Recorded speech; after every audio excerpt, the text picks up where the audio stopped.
Hey, this is Dakota. This is Hayden. From Naked Walrus, and you're watching Tattoo.com. Hey everybody, it's Mischievous Mel, live from Rockwell on T Music Magazine, Tattoo.com, Rockwell Radio on the Edge, and the Edge Rock Radio, and I'm here with Naked Walrus and Sabroso! Woo! I love that. That's good. That's how we roll. Okay, first off, you guys got to open this festival. Yeah. How fucking awesome is it to be like first on stage to a festival on the beach where every vice is hit? You can get naked, you can get drunk, you can eat, you can do whatever you want, and you can even throw somebody down in the ring. How does it feel to be like the first to do that? Felt really good. I was a little nervous at first, but as soon as we got up there, just did what we usually do and just rock out. Had a good time. From where I was standing, they did not look nervous. You guys fucking owned it. And you had such a pretty smile out there. It was so cute. Thank you. You know, my mom was in the audience, so I was just smiling at her. And, you know, this is such an amazing festival because not only are we out here just in beautiful Southern California, but we've got this epic event that showcases my favorite things. It showcases rock and roll and beer. And tacos to boot? Where are we at? What is life, you know? So it was an amazing experience overall. See, and that's what I've been trying to get across to people. Music festivals are about more than the music. You can tailor it to your experience. You can be tits down, you can be puking food up, you can be rocking in the pit, or you can bring your kids and have a family day. Absolutely, and you know, like that's the perfect thing that this event really does. It's like there's so many epic communities that unite. And you know, we all have common interests no matter what, but just to be able to see all that epic food, all that epic beer, and then this amazing lineup, and then we get to be part of it, that's been one of the most amazing things that I've really ever experienced. And so for us, it's one of the biggest shows we've ever played, but also just such an honor to be part of something like this, you know? So now for you, I'm gonna ask you both kind of similar questions, but what does it feel like to be on stage, like with, I'm assuming some of these bands are your idols. What does it feel like to share the stage with them? Oh man, it's kind of hard to describe that feeling unless you do it. But I don't know. It's just, yeah, I'm stumped on that question. See, and it's unfair to put you on the spotlight on that because I'm a fan of music first. So when I stand next to these bands and I ask questions, inside I'm screaming, "Holy fuck! I think I'm gonna pass out and vomit and then like squeal like a pig." But then I'm like, "Hi, how you?" Because you know I got to be somewhat professional. Definitely. How about you, sir?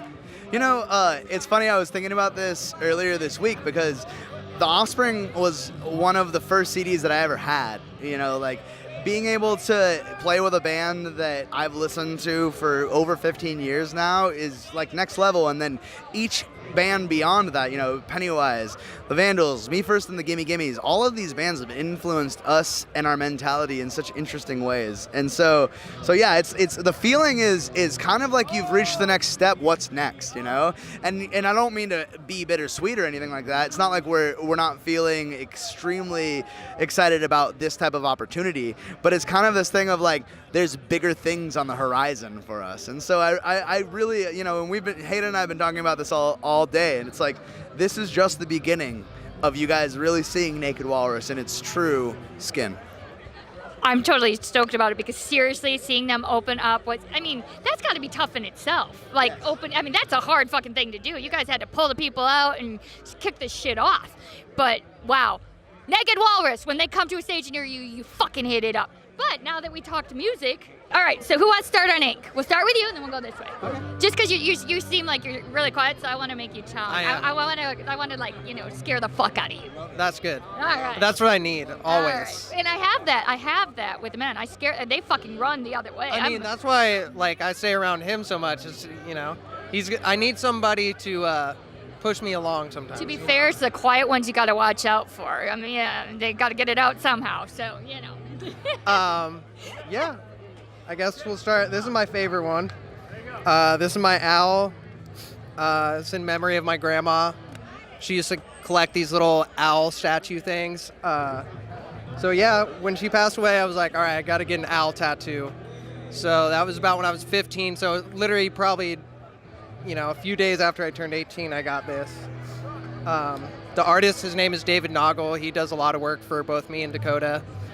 And yeah, also got my treble and bass clef.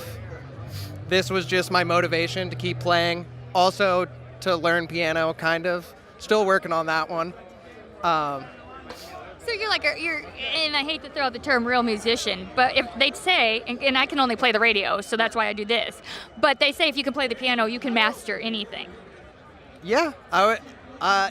If I were to have kids, we'll see one day.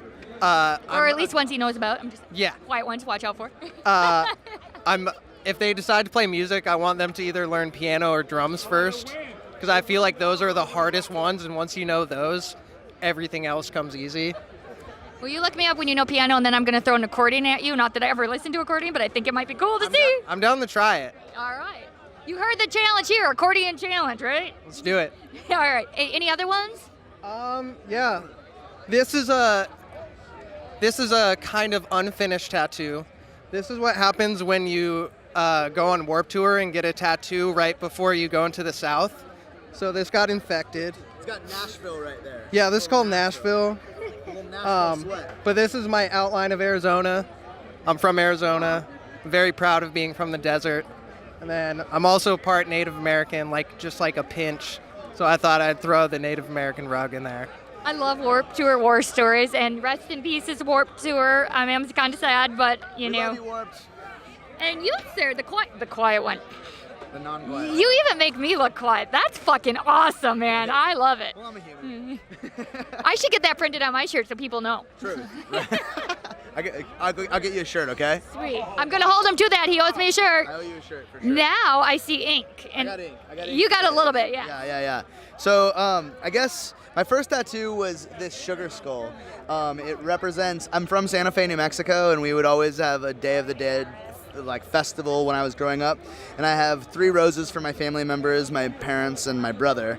And so I kind of started off it, but in the process I wanted to come up with this basically like an underwater scene that went into the night sky and planets is kind of where I was going.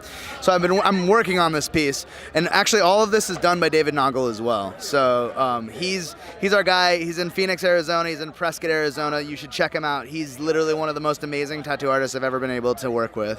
And so with that, I started with this. I have got In Memory of Pluto, and I have Through Saturn on my back. Which if you want to take it up, Chico. It's kind of difficult to show, so I won't really. See, I'm all about getting the clothes off. You're naked walrus. What the? Good put. The fucking name Naked is in there, and he refuses to get naked. Okay. Yes, you see how I bullied him into that shit? To my side, I have that guy, and that's my most painful tattoo for sure. That hurt really, really bad. And thank you for that, by the way. What I plan on doing is basically getting it to go across of my arm and connecting with my other I'm going to take my pants off too because I have some really funny tattoos. I'm gonna ask. To a sun that will go through a musical arm. So I've got basically like I was raised Buddhist, so I've got like basically where my center is that bleeds out into all of this music right here. So, I absolutely love that. So that's kind of my thing, and that's my next sleeve, but I'm gonna finish this out first. And then I'm gonna show you this just because it's gonna be really funny, and this is gonna be weird, but okay. It So will be the first time I've had pants off in a band. So here's let you know. So here's how it goes, right? I've got the Naked Walrus. That's our band. I don't know if you heard us before. And then I went and in Nashville the same time Hayden got that, I went and I got this compass because I started traveling that much. And so I went to a tattoo artist and I was like, hey, here's $300. I want a compass. I want it the size of a quarter. And he was like, dude, that's gonna suck. I absolutely don't want to do that. I was like, okay, I just want a compass for $300. Do it however you're gonna do it. So he did this. It got infected immediately. Like on Warped, and I had to deal with that whole thing. And then what I've been doing is I started getting food tattoos around it. So I've got a pizza that says schnob. That means nothing. It's a made-up word. Let's talk about it. Perfect for this festival, Sabroso. Bad to the bone. Steak. I loaf it. It's a piece of toast. And then I've got hot mess sriracha tattoo that I've been just rolling with, basically. I fucking love this. That was awesome. But I'm seeing a theme with Warped Tour infection. Well, you know, we worked our asses off and we sweated all into our tattoos, and that was kind of what happened. Was like we went on a day off, which everybody will tell you not to do this shit. We went on a day off to go. Even I know that. Yeah, to go and like basically get a tattoo because we were ink hungry. And it was funny because we just went to this shop that our friend had recommended. Do you remember what it was like Iron something? Electric 6 or Electric something. It's in Nashville. Yeah, and so, yeah, we just went in and got tatted, but then the next day it was Nashville. It was really sweaty. We're not used to the actual humidity and that type of heat, so it just rocked us. And it was a rainy day, and I was like running up and down a hill with shorts, and they were slapping my tattoo over and over and over again. And so yeah, it was just that type of a thing. That is a war story that is fucking awesome. I love it. And now, you guys are getting more, right? Yeah. Oh yeah, Definitely more. Absolutely. I will have my whole body. I love it. You guys not only are awesome on stage, by the way, you guys really got to see Naked Walrus when they come near you, but you guys are fucking awesome off stage. And thank you for getting naked. Hey, well, thank you. Yeah, I had to show you guys the food tattoos. And I love the way that the hot sauce is pointed towards, Oh, and actually the food tattoos are done by my really good friend. His name's Adam Ritter. He's an amazing artist. He works in San Diego, and you can follow Adam Ritter on Instagram. He does better than food bangers. He's got all kinds of other really epic stuff too. And you have any other artists you want to shout out, or are you sticking with those? Just our main one, David Noggle.